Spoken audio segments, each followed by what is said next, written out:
Salam semuanya.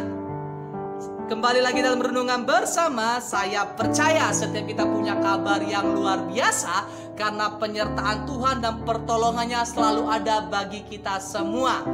Nah, Bapak Ibu yang dikasih dalam Tuhan dan teman-teman semua, hari ini saya ingin membagikan renungan firman Tuhan dengan judul Kasih itu jangan pura-pura.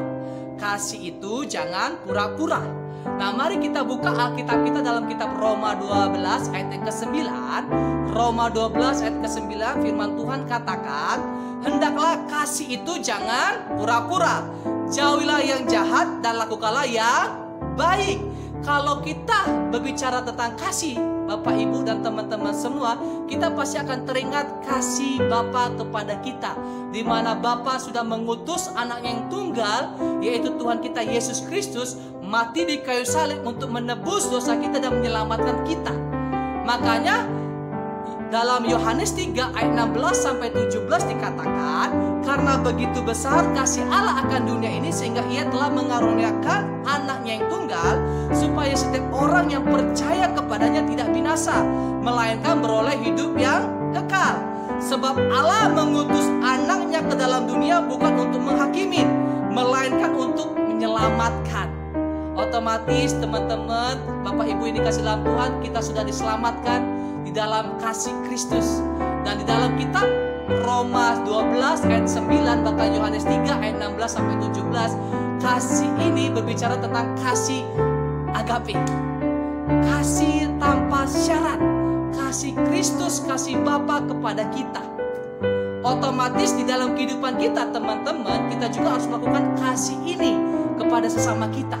Kenapa? Karena dalam kitab Matius 22 ayat 34 sampai ke 40, hukum yang terutama dan yang pertama, kasihlah Tuhan Allahmu dengan segenap hatimu dan segenap jiwamu dan segenap akal budimu. Itulah hukum yang terutama dan yang pertama.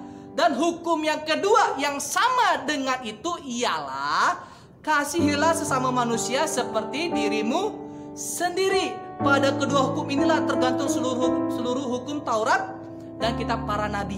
Nah, otomatis kita bisa mengasihi Bapa dengan segenap hati, kita juga harus bisa mengasihi sesama kita seperti diri kita sendiri, teman-teman.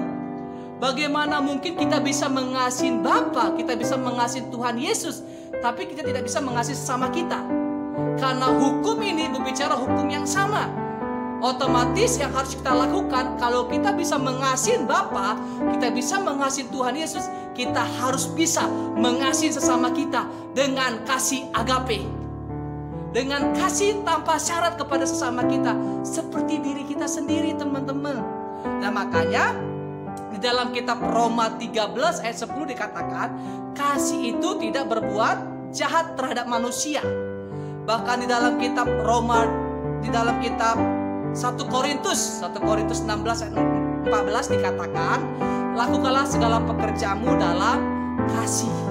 Nah, otomatis teman-teman, Bapak Ibu dalam kasih Tuhan, hari-hari ini mari kita lakukan, kita kerjakan kasih Kristus ini, kasih agape kepada sesama kita. Bukan dengan kasih yang lain, tapi kasih agape, kasih tanpa syarat kepada sesama kita. Dan saya percaya kalau kita bisa mengasihi Tuhan, kita bisa mengasihi sesama kita. Dan kasih itu selalu bekerja sama dan berhubungan dengan perbuatan baik, teman-teman. Tidak pernah kasih itu bekerja sama dengan perbuatan jahat, tapi kasih selalu bekerja sama dengan perbuatan baik. Otomatis yang kita lakukan saat ini, teman-teman, yaitu perbuatan baik. Tapi yang harus kita ingat, lakukanlah kasih itu dengan segenap hati kita. Makanya yang saya katakan gini, kasih itu bukan pertunjukan, kasih itu bukan kemunafikan. Kasih adalah perwujudan yang ada di dalam hati kita.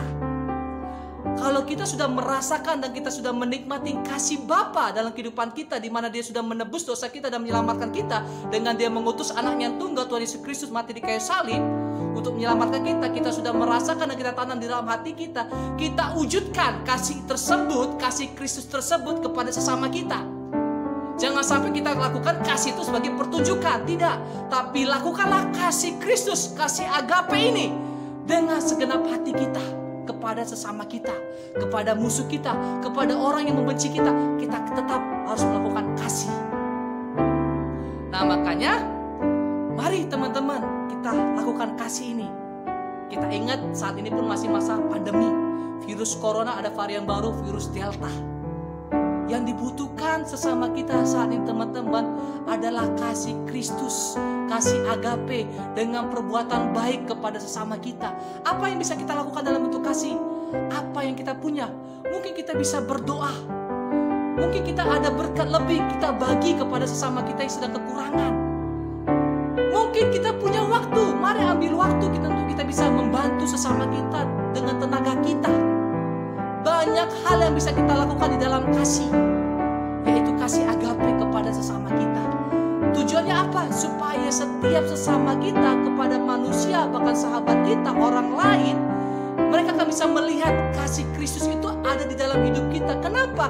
Karena kita ini anak-anak Allah. Otomatis yang harus kita tunjukkan, yang harus kita keluarkan di dalam hati kita adalah kasih Kristus kepada sesama kita, teman-teman. Nah makanya kasih itu tidak perlu dibalas. Jangan sampai kita melakukan kasih supaya dilihat orang, enggak. Tapi biarlah kita melakukan kasih itu dengan segenap hati. Dan jangan pernah minta imbalan, jangan pernah minta keuntungan, jangan pernah juga kita minta orang itu harus balas balik kepada kita. Nggak perlu. Karena gini, kasih agape, kasih tanpa syarat. Tidak perlu ada syarat untuk kita lakukan kasih. Karena kita sudah merasakan dan kita sudah menikmati kasih Bapa kepada kita, otomatis yang harus kita pertunjukkan, yang harus kita keluarkan di dalam hati kita, yaitu perbuatan baik di dalam kasih Kristus. Supaya apa? Setiap kita menjadi anak-anak Tuhan yang selalu ada kasih Kristus dalam kehidupan kita. Demikian teman-teman, Bapak Ibu dikasih dalam Tuhan, renungan yang bisa saya sampaikan. Tetap semangat. Mari kita lakukan kasih Kristus kepada siapapun dan kepada sesama kita. Dan biarlah nama Tuhan yang dipermuliakan di dalam kasih. Terima kasih, Tuhan Yesus memberkati.